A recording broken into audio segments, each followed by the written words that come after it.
All right, good morning, everyone. Today we're taking on how to solve literal equations. It's definitely a topic from first year algebra that you guys should have tackled.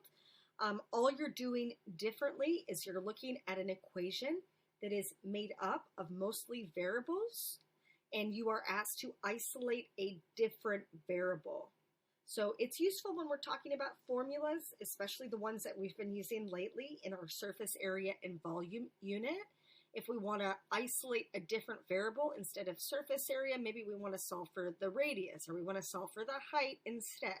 So you're just reworking a formula for a different variable. So here, those are my instructions. Solve each literal equation for the indicated variable, simplify any radicals, rationalize any denominators. So here in this first one, we want to solve for m. I'm just going to circle the variable that I want to solve for. I want m. So I'm going to work some magic and get m all by itself. So here I'm going to take the v away from each side first. So L minus v equals m times t. Okay, I want the m all by itself, so I'm going to divide each side of my equation by t. Okay, I've done my job. I've got m by itself, so m is equal to L minus v divided by t. Okay, for 2, here I'm trying to solve for p. I could do two things. I could recognize that this is a proportion. I could cross multiply, or I could just clear the fraction to get p all by itself. So I could just multiply each side by a, which gets p solo, right? It's all by itself. So p is equal to a times n divided by q. The order that you write the variables on top, it really doesn't matter. If you wrote NA, that's fine. I like things in alphabetical order if I can control it, so I just wrote it as AN. Okay, next up, I'm trying to solve for B, and this one is a little bit more tricky because I see a B in 2 spots, and these are not like terms, right? This one has a B along with the M and X. This one has a C with it. So what I have to do here is I need to treat B as a common factor. So B is a common factor, and I'm going to divide out that common factor. So here A is equal to B times MX plus C. So once I've divided it out as a common factor, now to get B all by itself, I just have to divide both sides of my equation by that mx plus c. So now b is all by itself. So b is equal to a divided by mx plus c. Okay, in problem 4, well, this is a formula I absolutely recognize, right? This is my trapezoid formula for area. So it's asking me, instead of solving for area, rework the equation and solve for that second base. So I'm trying to get this second base all by itself. So first thing that I would probably do is clear my fraction. So I would multiply each side of my equation by 2. So now I have 2a is equal to base 1 plus base 2 times the height. Okay, I'm trying to get here, I want my base 1 and base 2 isolated, so I can divide each side by the height next. So 2 times the area divided by the height is equal to base 1 plus base 2. So now I want that base 2 all by itself, so I'm going to subtract away the base 1 from each side. So in doing so, I have base 2 is equal to 2 times the area divided by the height, take away base 1. So again, all you're doing is you're reworking a formula for a different component. So in this one, we resolved it for that second base. Let me slide this up a little bit. Okay, for 5, here we're asked to solve for pi, and it's another formula that I recognize. So here I recognize this as my cylinder surface area formula. So I want to solve for pi, And again, I recognize that the pi is in two locations, here and here. And these are not like terms. This one has a 2 pi rh, and this is a 2 pi r squared. So I cannot consolidate them. I have to treat the pi as a common factor. So surface area is equal to pi divided out times 2rh plus 2r squared. Okay, and then the last thing that I need to do is divide each side of my equation by the 2rh plus 2r squared.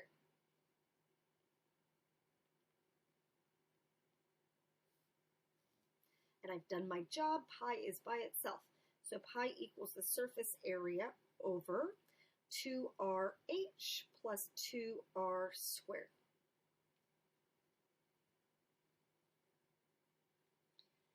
Okay, next up, I'm trying to get the q all by itself. Here's my q right there.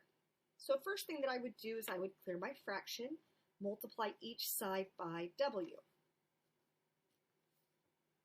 So AW equals V minus Q. Okay, so if I'm trying to get Q by itself, maybe I would subtract the V from each side. AW minus V equals negative Q. Okay, so now I want to get rid of that negative 1, so I could divide each side by a negative 1, and Q would be equal to, well, negative AW plus V. So I'm dividing each term by a negative 1, so I get negative AW and then plus V as my final answer.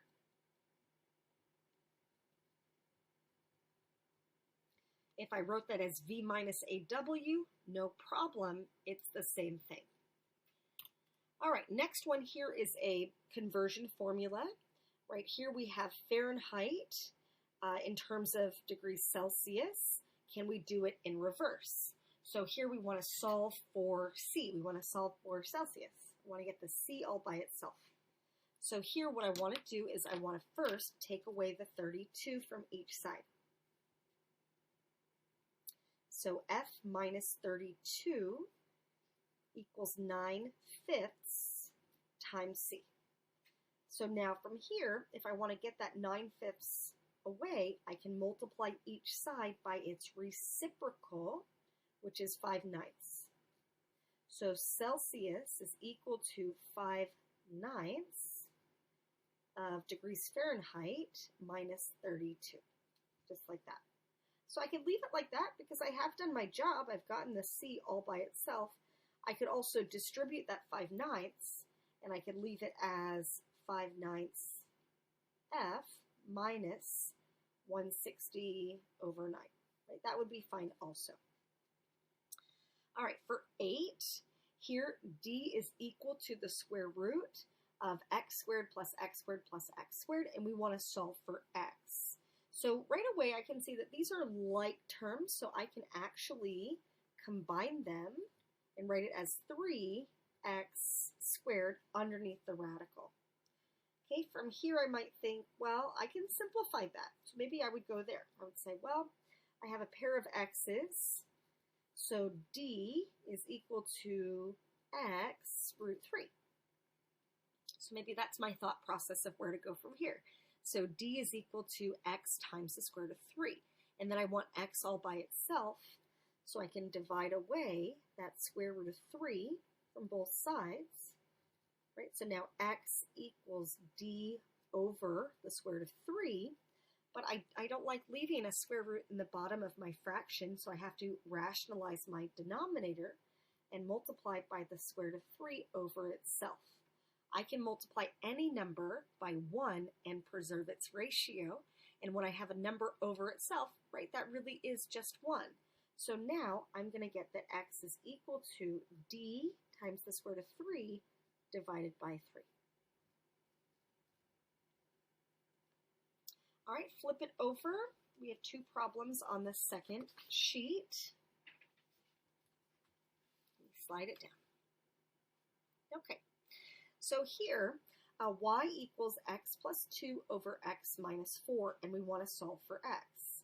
So a little sneaky here because again, I see an x on top, I see an x on bottom, I see it in two places, and each of these terms is a binomial. So I have a binomial on top and I have a binomial on the bottom. So the first thing that I can think to do is let's clear our fraction because that at least makes it look a little bit nicer. So I'm going to multiply each side by x minus 4. So on the left, I have y times x minus 4 equal to x plus 2 on the right. I'm going to go ahead and distribute the y. So I have xy minus 4y equals x plus 2. Okay, so now again, I'm trying to solve for x. So what I want to do is I want to get every term with an x on the same side. So I need to make a choice. Do I want to pull to the left or pull to the right? It does not matter. So I'm going to choose to get the x's on the left-hand side. So I'm going to go ahead, I'm going to take away x from each side. So now I have xy minus x minus 4y equals 2. And I'm going to go ahead and I'm going to add the 4y to the right-hand side. I want to move it to the right. So now I have xy minus x equals 4y plus 2. Okay, so I have every term with an x on the left-hand side. So I need to think about a strategy that I used earlier, which is to divide out a common factor. So I can divide out an x, and that's leaving behind a y minus 1, all equal to 4y plus 2. Okay, the last thing that I can do is divide each side by y minus 1. And now x is all by itself. X is equal to 4y plus 2 divided by y minus 1. And that's all I can do to simplify. Okay, in my last example here, I'm also trying to solve for x. I see x in the bottom right here, in that denominator position. So again, I'm going to start by clearing my fractions by multiplying by my common denominator. So the common denominator between these three terms is x, y, z. And I'm going to cross my z just so it doesn't look like a 2. Okay. So everything is going to get multiplied by an x, y, z. Okay, so over here I can see that the x's will cancel away 1 to 1, so will the y's, and so will the z's here. So now I have yz is equal to xz minus xy. So my goal here is to solve for x. So again, I want to make sure that I have any term with an x on the same side. And I do. I have both terms with an x on the same side right here. So I want to treat it like a common factor and divide out the x. So yz equals x times z minus y. And then all I have to do is divide the z minus y from each side. And I've done my job. I've isolated the x equals y times z divided by z minus y.